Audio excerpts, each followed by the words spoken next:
जी जी पापा, मेरी टांग का लगी हुई है। मैं आई थी पेंसिल के लिए, नहीं मेरी पेंसिल मिली। 8वां महीना है, अभी बारह करनी है। पैर लग गया, हूँ कैसे जाऊँ मैं कार मुड़ के। जी बहुत हुई।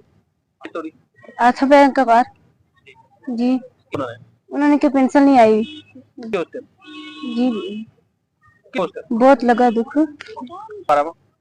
चलो भाई 1000 रुपये लगता रहा, वही बढ़ो ही 3 महीने हो गए जी। क्या करूँ, किसी को उधार लेके, मेरे को और नहीं है कमाने वाला कोई नहीं, वही 1000 ही लगता रहा, वही बढ़ो ही है। मेरा नाम क्रिस है सर। मैं आपका शुक्रिया अदा करता हूँ कि आपने हमारी आवाज़ को आगे ले जाने की ये इतनी जो जरूरत उठाई। मैं आपका शुक्रिया अदा करता हूँ।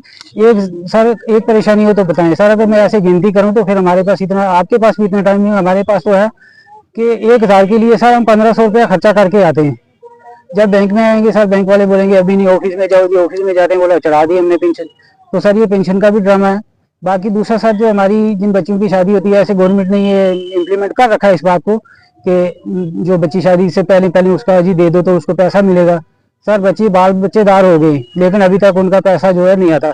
अगर किसी बाला अफसर के पास जाएंगे, वो कहें, यही जवाब देता है भाई हमने भेज दिया। अब सर कहाँ भेजा, किसके पास जाए, ये कोई आगे वाला कोई रास्ता नहीं मिलता कि हम कहाँ जाए। बस फिर चक्कर काटने ऑफिस के काटो या फिर सीधे मायूस होकर घर चले जाएं। तो एक आवाज, कोई गरीब के लिए कोई बात सुनाने वाला तो बहुत है, लेकिन सुन के आगे उस पर कोई असरअंदाज वाली बात या कोई उसका कोई उजाला करने के लिए कोई तैयार नहीं है। कोई कोई भी ऐसा कोई अफसर जो इतना आता है, जितने वादे करते हैं सब सब खोखले होते हैं। कम से कम इतना ये सोचो कि किसी माजूर के लिए, हैंडीकैप के लिए कोई अलग से मार्केट नहीं है कि जिस मार्केट से वो जाके अपना घर का सामान खरीदे।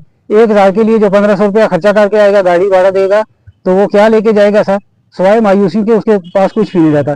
इसलिए बराए मेहरबानी, अगर आपके सागर से हमारी आवाज़ अगर कहीं बाला हज़ार तक पहुँचे तो सर हमारी ये गुजारिशात है कि जो पैसे जो ये दावे किए जा रहे हैं कि पैसे हमने भेज दिए, तो सर वो पैसे जिन जिन लड़कियों की शादी होगी, वो अभी बाल बच्चेदार हो गए, तो सर उनके पैसे भी नहीं गए, वो भी आ जाए तो हमारी पेंशन जो है हर वक्त अगर मिलती रहे तो सर कम से कम थोड़ा इतना, यही सरकार का बड़ा शुक्रिया। बढ़ाने की बात तो बड़ी दूर है, वो तो खोखले वादे चलते रहते हैं, चलते रहेंगे। उसको जो सैंक्शन हो रखी है ऑलरेडी सर, वो भी हमें टाइम पे नहीं मिलती। सर हमें यही सबसे परेशानी है कि 1500 रुपया खर्चा करना पड़ जाता है हमें 1000 लेने के लिए। सबसे सर 4-4 महीनों से पेंशन बंद है, किसी की 5 महीने की है, किसी की 4 की है, किसी की 6 की भी होगी। तो जो दूर दराज से सर इतने आते हैं, आज भी सरकार ने सर वेरिफिकेशन करवाई, 8-8 दिन जो यहाँ कमरा बुक करवा के सर जो रह गए, जो उठा के लाते थे, तो सर अभी तक उनका भी कोई नहीं है। तो इतना अगर वो किया आपने ड्रामा, तो कम से कम कुछ शर्म आनी चाहिए सर इस सरकार को भी कि इतने माजूर आदमी को उठा के लाए। जो बच्चे बेचारे अंधे थे सर, उनको दूसरा आदमी कंधे पे उठा के लाया। वो भी कई आदमी ऐसे थे जिसके घर में कोई दूसरा आदमी था उठा के लाने के लिए, तो ठीक है ले आए। बाकी मजदूरी दे के वो अपने आप को उठवा के लाए यहाँ आके, कभी तहसीलदार साहब के, कभी डीसी ऑफिसर, कभी इसमें हॉस्पिटल में चक्कर काटते काटते सर अगर उनकी वेरिफिकेशन हुई तो फिर उसके ऊपर आगे कोई उसका कार्रवाई क्यों नहीं हो रही है। जी हम हैंडीकैप हैं, और ये जो मर्कजी सरकार है, ये रियासती सरकार, दोनों है। जो इलेक्शन में बहुत बड़े वादे होते थे हमारे साथ, तो महकमा सोशल की तरफ से हमें ये पेंशन जो 1000 रुपया, वो भी आए 5 महीने से 5-6 महीने हो गए, वो भी नहीं।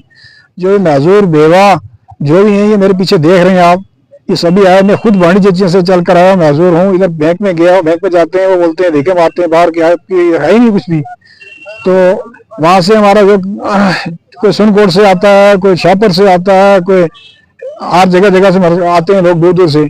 इसे पेंशन का सारा था हमें, वो सारा भी जो है गवर्नमेंट देती, बोलती थी कि हम 3000 रुपया करेंगे, 5000 रुपया करेंगे। झूठे खोखले वादे करते थे, मर्की सरकार भी और राज्य सरकार भी। तो आप जिक्र जो है वो 1000 रुपया देगा, वो 5 महीने से हमें नहीं मिला है। ये देख सकते हैं कि ये पीछे बेवा हैं, मजदूर हैं, सभी जो है ये हमारे पीछे बैठे हुए हैं। तो ये सब आज बैंक से आए हैं। फिर इन्होंने बोला कि ये हम भी आए, तंग हो गए आपके मीडिया के सामने, और आपका हम शुक्रिया अदा करते हैं कि आपने हमारी आवाज जो है भारत सरकार और राष्ट्रीय सरकार तक पहुंचाई। तो राष्ट्रीय जो सबसे बड़ी बात यह है कि साथ में जो यहाँ के सोशल ऑफिसर पहुंच गए हैं, उन्होंने जो ये गरीब लोगों की बेटियां हैं, उनकी 5-5, 6 महीना हो गए, शादियां हो चुकी हैं, साल हो चुका है।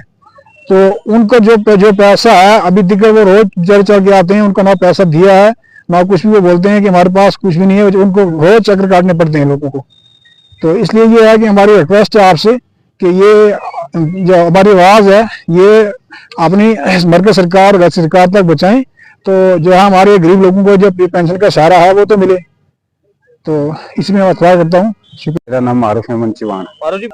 सर पहले तो हम वक्तन वक्तन आपका शुक्रिया अदा करते हैं जो हमारी आवाज़ मरकजी सरकार तक पहुंचाते हैं। देखो सर, हमारा मसला ये है 3-4 महीना से हमारी पेंशन जो है वो बंद है। जब ये 3 महीने पहले इलेक्शन हुआ था तो हमारे साथ वादे कर रहे थी सरकार भी, और कि हम आपकी पेंशन बढ़ाएंगे, 3,000 करेंगे। पेंशन बढ़ने की तो वो दूर की बात है, मगर वो जो माहवार 1,000 रुपया हमें मिलता था वो भी 3-4 महीना से बंद है।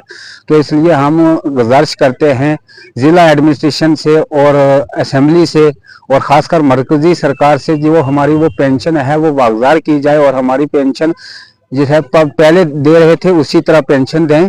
तो हम बहुत लाचार हैं। हैंडीकैप को एक सहारा पेंशन का होता है और उसका कोई दूसरा सहारा नहीं होता। तो हमारे साथ जो भी झूठे वादे किए गए हैं वो फौरन हम वादे पूरे किए जाएं और हमारी पेंशन वागुजार की जाए। हम यही आपसे आपके थ्रू गुजारिश करते हैं मरकजी सरकार तक कि हमारी पेंशन वागुजार कीजिए। सर जब भी हम बैंक में जाते हैं हमारी पेंशन अरसा 3-4 महीने हो गए, हमारी पेंशन की कोई एंट्री नहीं हुई, पेंशन हमारी आई नहीं। तो इसलिए हम बहुत परेशान हो गए हैं। आज हमें मीडिया के सामने आना पड़ा और मर के आना पड़ा कि हमारी वो जो माहवार पेंशन थी वो भी 3-4 महीने से नहीं आई।